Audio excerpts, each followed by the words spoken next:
Covington, Indiana was formed on April 1, 1826, and a year later, in 1827, a two-story framed courthouse was ordered to be built.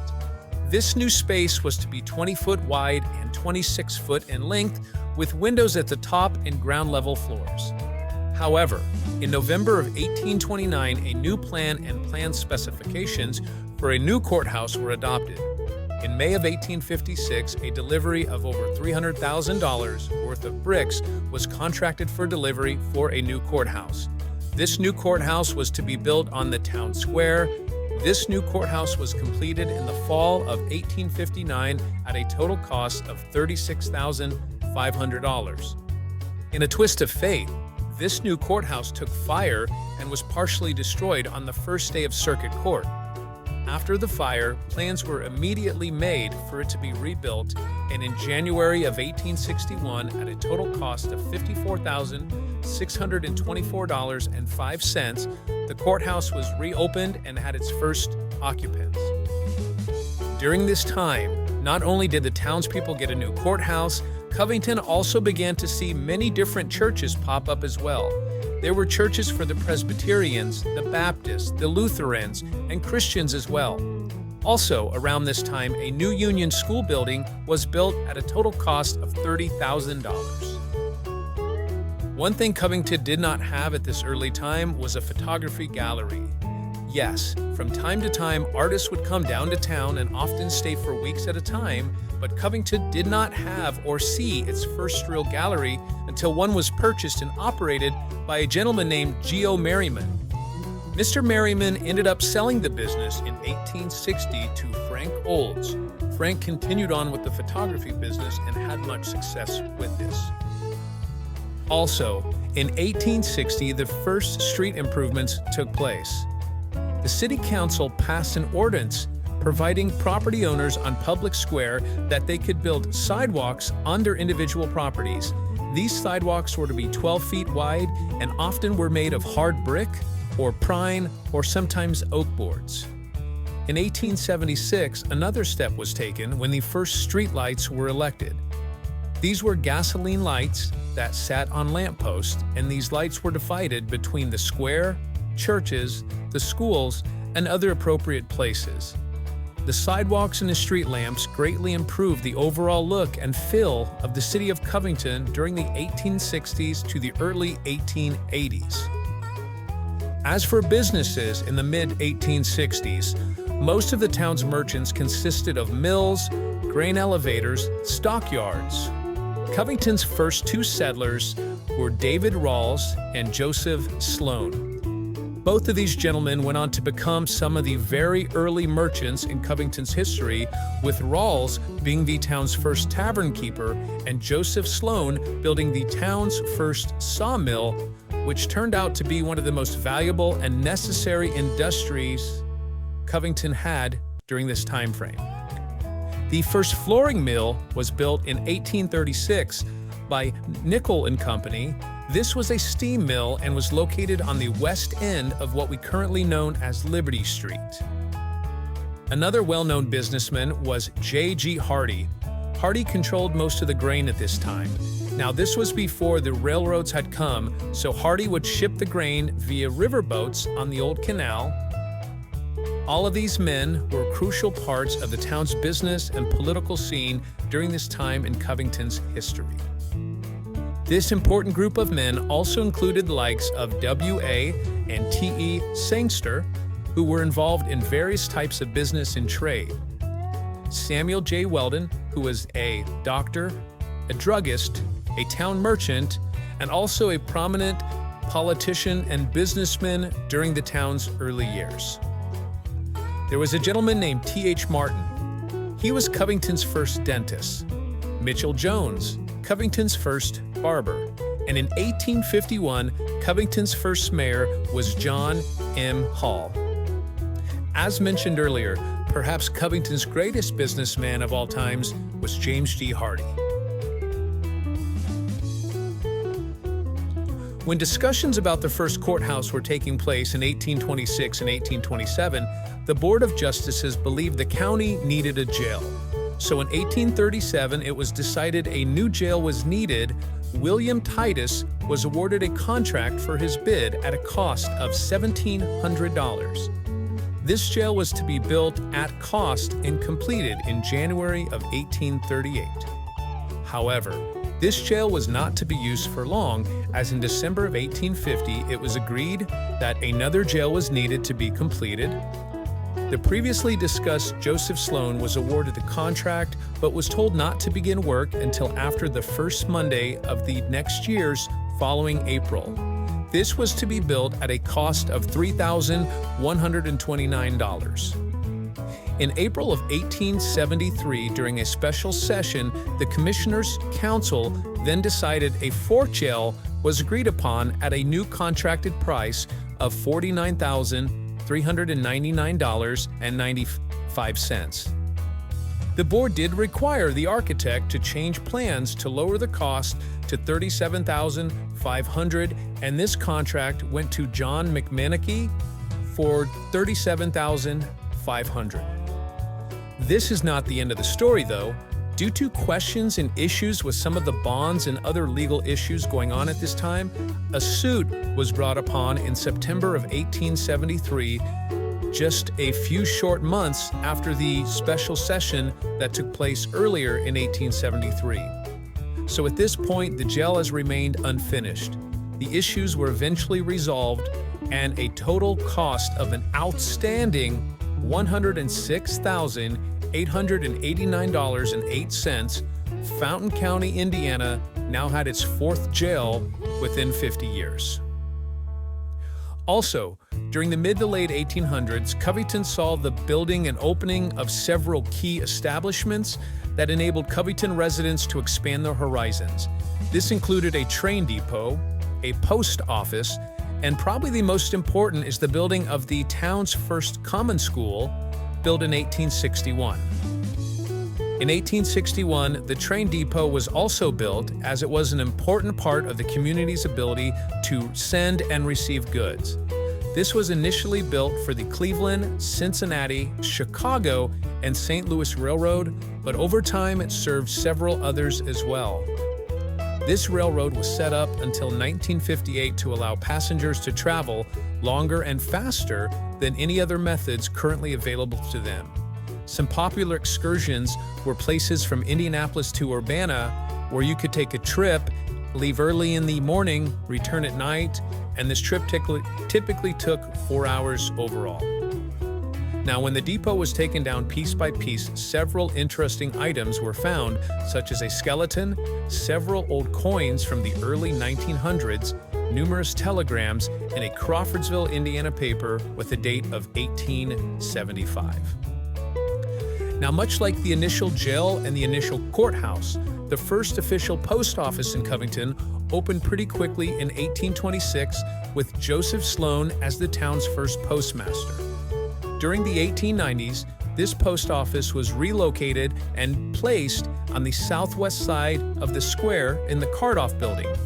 They did eventually move to the north side of the square in the early 1900s, where the post office stayed till the opening of the current post office in 1956. When it comes to education in the Covington schools, the first schools built in the 1830s to the early 1840s. These were mostly log and brick schools at the time.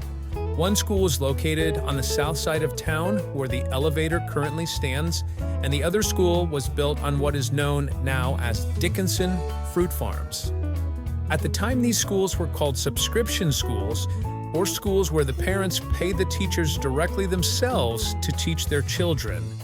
Now, there was a change in the state free school law in the 1840s that enabled taxing citizens to create a fund that the teachers were paid directly from, and in 1843, a law was made that each county there must be a seminary school. An initial building for this was built, but it proved to be a failure. A brick building with 6 compartments was then built in 1862 on the same lot, and this building was in use until 1876. In 1876, a new structure was built that was serving both the grade school and the high school. This building went on to become the normal school, and this was used from 1876 until 1912. Sadly, in 1912, this building was destroyed by a fire. So as the 1800s start going from the mid to the late 1800s, and the country and Covington prepare to go from the 19th to the 20th century, things are booming. The square is populated with new stores such as grocery, tailors, dry goods, pharmacy, furniture stores. Things are growing, as is the population. In 1890, Covington had a population of a little bit over 1,800 people. And then in 1900, the population was up over 2,200. So this takes care of Covington's early history from 1826 to 1900. Next up is 1900 to 1970. Let's see what's happening next in the town of Covington.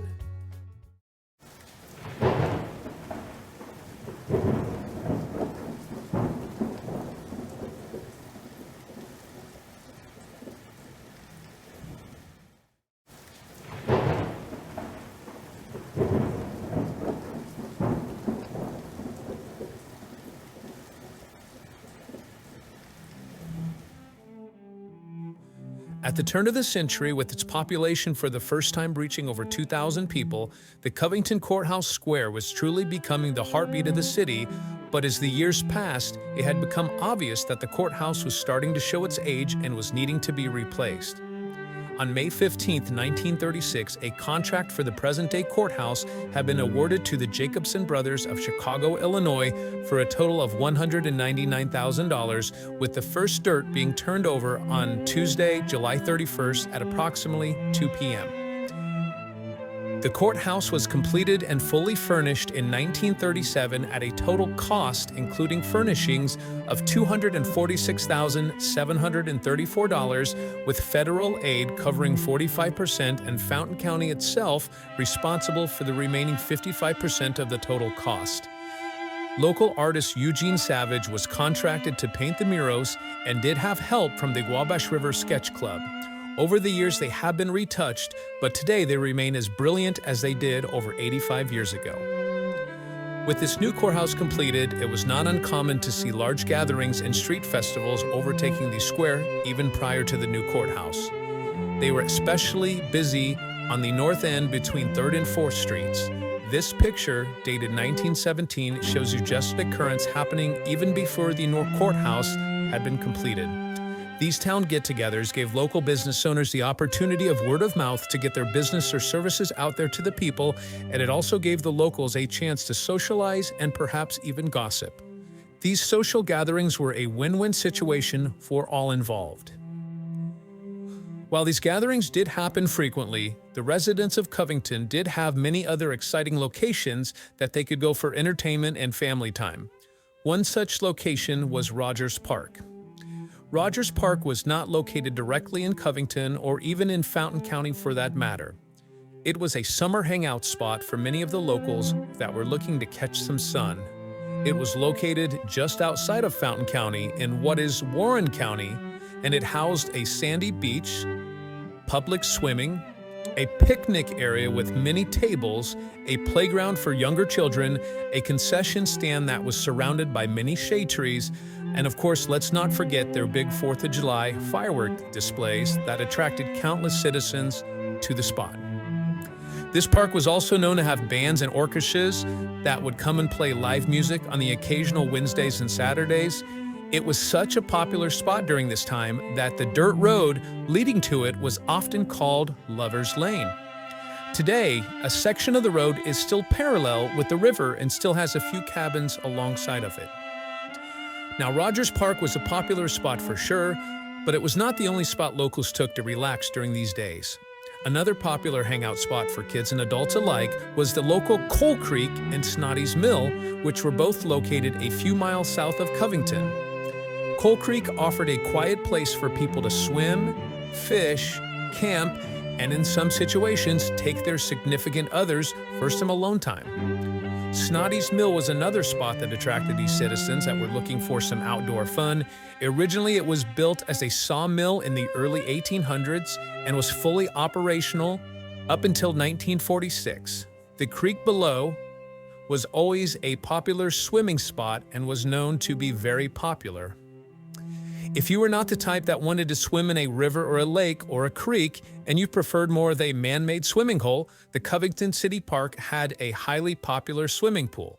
This swimming pool was in a circular shape, and it required swimmers to be able to swim 2 full laps across the entire pool before anyone would be allowed to swim on the side that have the diving boards. During certain years, the pool would often turn into what they called the Green Lagoon, and previous lifeguards stated this was due to the buildup of algae and the slime. It was so bad that you would often slide around the pool. Availability to use these outdoor locations often depended on the weather. If the weather was bad, you were not going to swim, you were not going to camp, but one thing you could do, and another hot spot that was located also in the same park as the Circle Pool, was an outdoor skating rink. This skating rink was located inside of a big tent, and it was very common to see cars lined up along the outside of the skating rink, with family members watching their loved ones skating their evenings away. During this time, the Wabash River was also an important part of entertainment. In the century prior, the Wabash was a valuable asset for transportation, sending and receiving goods outside of the county. Fishing and camping were also mainstays of the Wabash River, and legends were told of monster fish by resident and locals. One thing that the 1950s brought out was riverboat races along the river. These were widely attended races during the summer and fall months, often resulting in families spending their whole day watching the events, and sometimes fights and disagreements occurred between racers. With these petty disputes often happening and laws being broken during this period, the Covington Police Department was an important section of the community and ensured justice was served to those who may disturb the peace. Prior to 1855, Covington had no official presence of the law. The first type of police enforcement for the town was called the Calisumkin Society, which was established in 1827. This was an unofficial group consisting of attorneys, doctors, mechanics, merchants, tradesmen, and farmers. Early history books do make mention of marshals and constables, but no names are ever mentioned in these books except for the members of the first police force. At the turn of the century, the Covington police chief was Arthur C. DeHaven. Arthur was a longtime Covington resident and spent most of his days with his brother working in the blacksmith and wagon-making business. For the first decade of the 20th century, Covington had a total of 4 police chiefs, with the last one being Arthur C. DeHaven, as mentioned. In an interesting development, on July 24, 1911, Arthur received a letter from Covington's mayor at the time, T.H. McGeorge Jr., suspending him for 1 month without pay from August 1st of 11 to September 1st of 11 for his disobedience of orders from the mayor himself.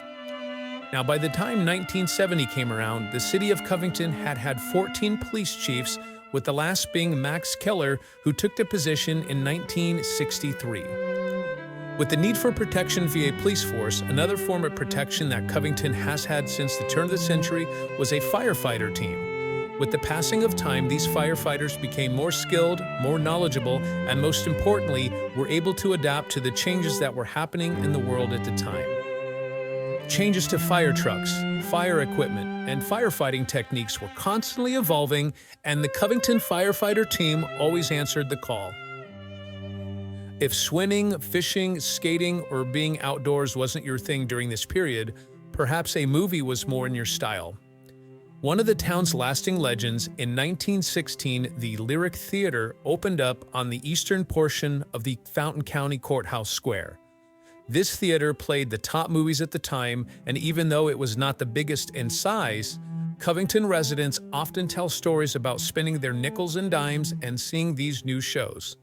Young couples would also venture to this building, as there was nothing more romantic at the time than to catch a flick at the Lyric and then finish the night at one of Covington's many fine dining establishments.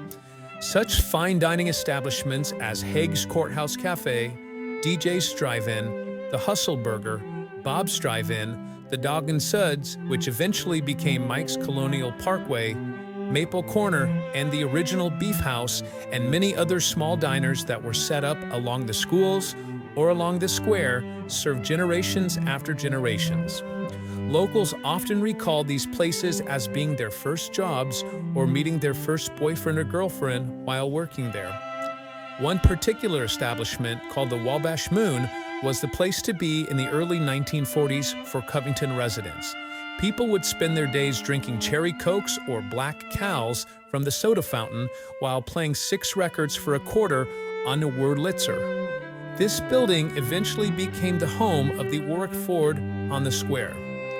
These family-owned establishments all had their own specialty items that kept customers lined up. Dog and Suds, for example, was famous for their sugar rings. The Beef House had their charcoal broiled ribeyes, and several other places had their own take on the Green River drink. A sociable city, another characteristic of the town during this period was its love for its high school sporting teams. Baseball, basketball, and football events were always attended well, and Covington Trojan pride was something that was clear to see. One addition to the school that is still standing today is the Covington Boys Basketball Gym that is currently known as the Middle School Gym. This gym was built in 1951 and hosted the Covington High School boys basketball team from 1951 until 1992. This gym also served as the location for many additional events such as visitations, graduations, church parties, and even professional wrestling. Covington High School also had a boys football and baseball team during this period that was a point of pride as well for the community. The Trojans would play their home games at the Covington City Park until the late 1970s. Covington also had an American Legion baseball team during these periods that would travel locally representing the city. The football games would often have the wooden bleachers full of supporters, and the high school band and cheerleaders were always there to cheer on the mighty Trojans and provide fantastic music.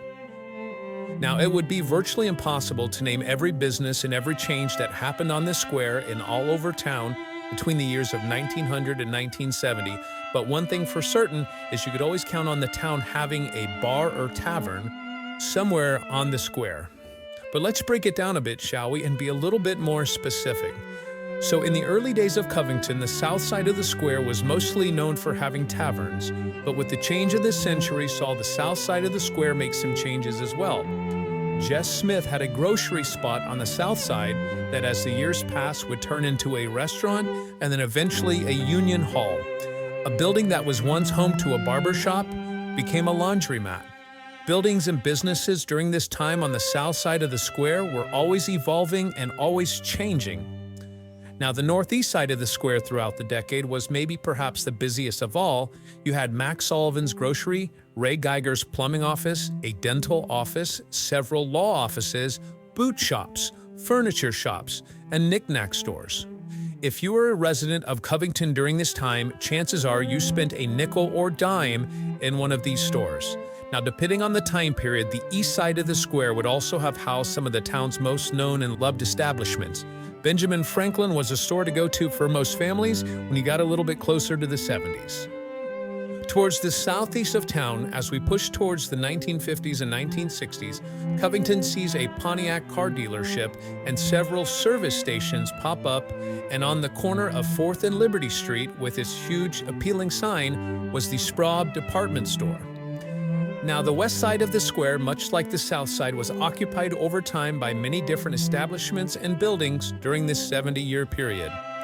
Around 1900, a restaurant shown here, believed to be the Dixie Cafe, a predecessor to Schaefer's Tavern, which is also a predecessor to Bud's Pub, appears in this picture. With the square being still busy with businesses and shop locations, people started looking at 3rd Street as a possible location to expand or create their own businesses. Lot 129, which in today's world is the spot of the Marathon gas station formerly known as Riley's Market, was the spot of Covington's first drive-in service station and had the name of Johnson's Oil Company. This station was built in the early 1920s, which matched with the timeline of automobiles being more and more accessible to local residents. As the years passed, 3rd Street from Liberty all the way down to Harrison Street and surrounding areas became home to many different businesses and buildings. Where Sunset Funeral Covington chapter sits today used to be a library, then a feed and sale barn, then becoming a garage, and ending up a car wash, all within the years of 1900 to 1970. Positioned right to Sunset's building is the Parish Tire and Battery Building.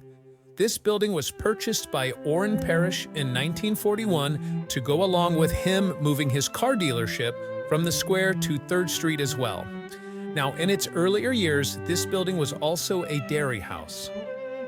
A few popular stores that came along towards the later part of the 70-year time frame were the Foston Fry Hardware Store, Benjamin Franklin's, like mentioned prior, a True Value Family Center, numerous hotels, numerous shops, banks, stores, lots of things that unfortunately I just do not have the time to name. What I can say though is by 1970, Covington's population had grown to 2,671, and the next 50 years would see some of the town's biggest changes to date.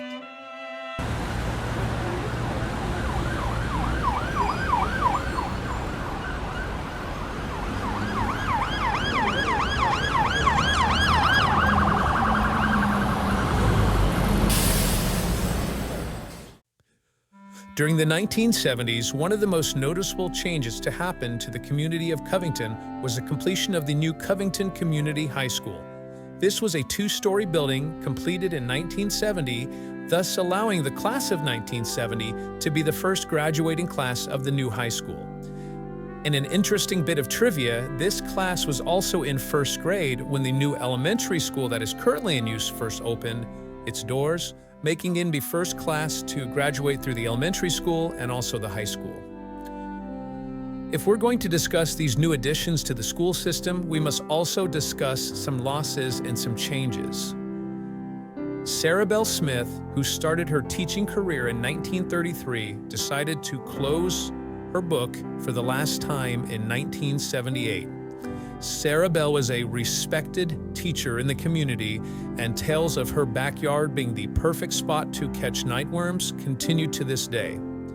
A lifelong resident of Covington, she spent more than half her life teaching and molding the children, their children, and a good possibility grandchildren until her last year.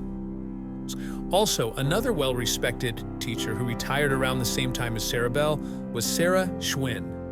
Sarah was another long-term Covington resident who herself also spent more than 40 years teaching children at Covington. Much like Sarah Bell, conversations with how great of a teacher and, more importantly, how great of a human being Sarah was continue to this day.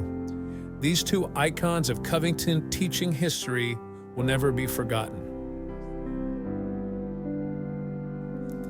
In 1976, the biggest event of the summer was Covington celebrating the nation's bicentennial. This was an opportunity, just like decades prior, for the community to come together on the square to spread joy, laughter, good food, and just be around each other. The community held a big parade and allowed people to come dressed up as people would appear in the 1700s and 1800s. Residents would also drive around the square via a horse and hay-covered buggy, which turned out to be a big hit for the kids. Things were held like a watermelon eating contest. There were merchants, there were vendors. This was a good time, laughs were shared, and a lot of pictures were also collected for the scrapbooks.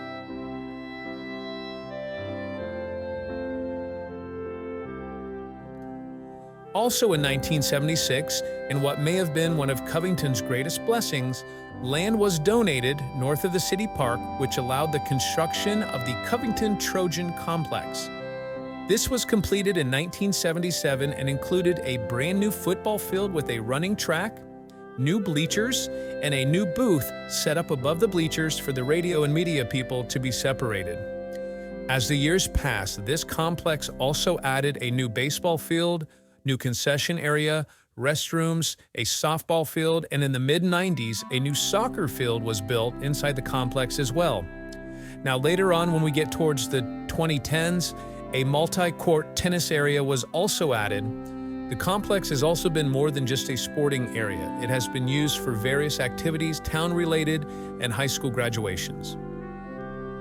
In its almost 50 years of existence, the high school and the Trojan Complex doors have seen many talented male and female athletes walk through them, but one tends to stick out. Dale White, Indiana All-Star, made a record 32 consecutive field goals and led the Trojans to its fourth basketball sectional championship of the decade during the 1977-1978 season. Dale averaged 21.9 points, 15.2 rebounds. Covington at that time was 22-0 and ranked number 12 in the whole state entering sectionals.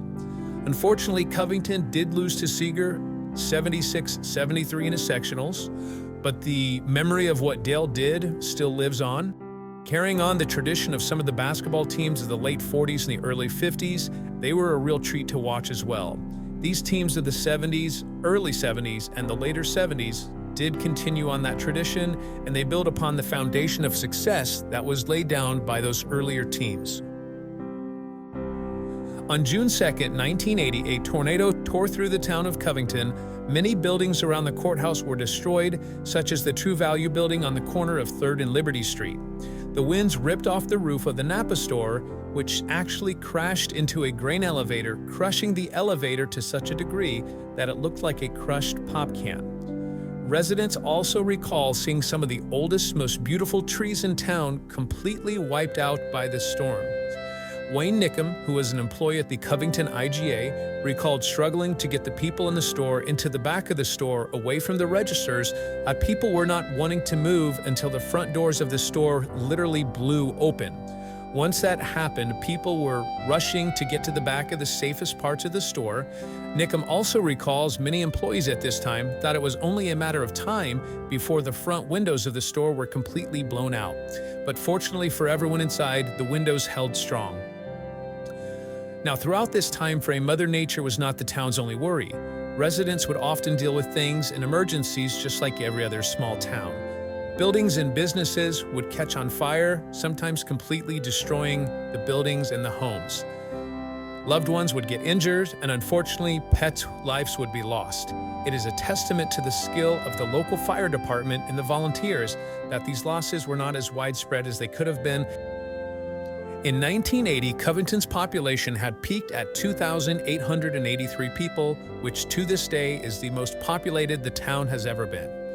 The 80s were a time where technology was starting to really take off. Things like arcades, video games, MTV Music Television were starting to make a big impact on the youth during this time. Covington would see the building of a new skating rink along the northern part of 2nd Street.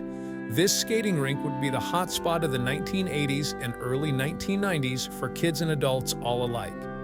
A sound system that made you feel like a rock star, arcade games and pool tables that took all your quarters, and even a small concession area to help feed all your appetites.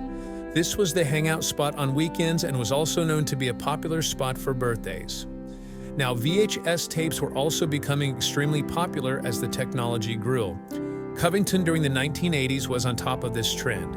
A video store called Video Depot, located on 3rd Street, offered the newest in-box VHS movies and possible Nintendo games, all available for rent. When the area was cleared for the construction of the new Hooks, Subway, China Buffet building, Video Depot over the years would be forced to relocate. It moved to 2nd Street. Then it moved to the north side of the square, and finally on the east side of the square before unfortunately it was closed down. Now, Video Depot did not have what you needed. There was another option along the square that was next door to the old Pontiac car dealership. This was called Video Express. This location also had the newest VHS tapes, Nintendo games, and if you did not own a VHS, you could also rent a VHS in a suitcase after putting down a small deposit. This store always smelled amazing, and you would not leave the store without a bag of popcorn. It came with every rental. During the 80s and early 90s, dining in Covington may have reached a peak point that it would never possibly see again. Places like Benjamin's Family Dining offered 24-hour dining for those working nights. If you were craving some pizza, Greek's Pizza during this time was also one of the city's most popular spots to go for a good meal. How about some soft serve ice cream in a greasy but delicious cheeseburger? Custards, formerly known as Bob's Drive-In in the 60s and 70s, offered delicious sandwiches, thick milkshakes, all at a great cost. This location is currently the spot of the Covington Casey's. There was also another establishment owned by Bob Elmore, Originally and then sold to Bill Williams in the early to mid-90s, this location was called Lindy's Frosty Mug. It was a pizza, burger joint. They were also known for their foot-long coney dogs, 99 cents, their big as your head, Big Bubba tenderloin sandwiches, and everyone's favorite, the French fry delight. These establishments during this time also go along with the long-term establishments that were also still located in Covington, such as Maple Corner, Mike's Colonial Parkway, and the Beef House. Now, a couple additional things just to highlight of some things that did happen in the 90s in Covington was the building of the new Hooks subway building, the closing, unfortunately, in the mid-90s of the skating rink, multiple updates and expansions were made to the Covington IGA, the opening of the Casey's and the Covington Dollar General store, and then, of course, the loss of some of Covington's finest teaching legends, and then longtime principal of the elementary school, Leroy P. Keeling. When the year 2000 hit, Covington's population was 2,565. This is a decline from the population of the 70s, which was 2,641. During the 2000s and the 2010s, Covington saw some changes with some of their popular locations and restaurants of the 80s and 90s. Benjamin's was sold, Maple Corner was sold, Lindy's Frosty Mug was sold, Mike's Colonial Parkway had gone through numerous changes, and it too was sold in the early 2000s. The Covington IGA was now the Covington County Market. Hooks was long gone, changing to Revco before eventually setting on becoming CVS. The buildings on the square had seen antique shops come and go. The beloved Lyric, that once opened in 1916, closed in the 1980s, itself was turned into an antique shop and then later into an indoor beach, until yet again it was sold. Gas stations were sold.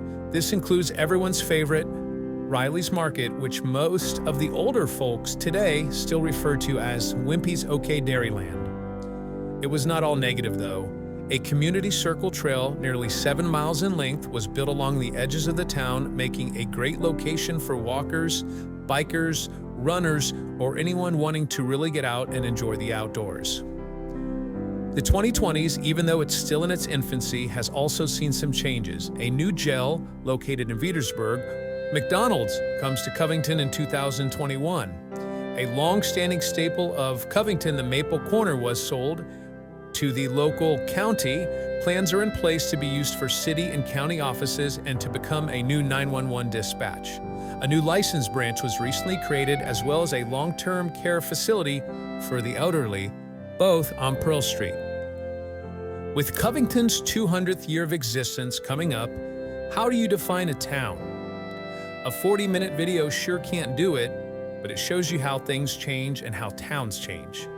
They grow or they diminish, but hometowns remain as we left them. This was Covington, a small town story.